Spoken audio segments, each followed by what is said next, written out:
10x plus y 10x plus y 10x plus y মুখস্থ করব তো দিয়ে দিলাম। এটা একটা পড়া অঙ্ক পড়া, এটা না বুঝে পড়া, মুখস্থ করা। সমাজ যেমন করি না, সমাজ করেছি দেখে দিয়েছি একরকম।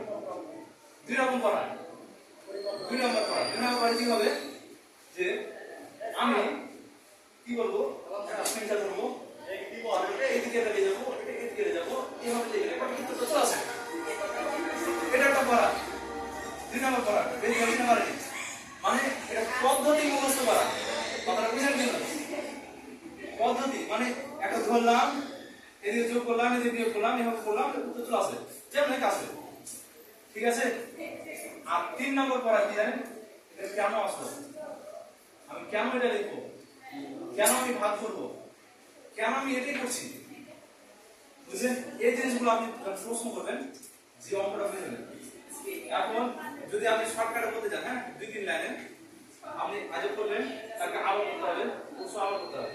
আমি আজকে যে বইটা আমি দিয়ে আসি, এই বইটা আমি পড়েছি প্রায় 10-12 বছর আগে। আজ আপনাদের কাছে এসে চুপ খুলে নিই, আজ কিন্তু বলে নাই কোন চ্যাপ্টার পড়ে না, আপনার কাছে আসা চুপ খুলে দিই। পারছি কি হবে কারণ আমি জানি, তারপর দেখা করব এটা থেকে মনে করেন আপনারা বুঝেছেন। কিন্তু আপনি যদি না জানেন, মুখস্থ করেন, যদি পড়তে দেন, অঙ্ক পড়া খুব মজা করে।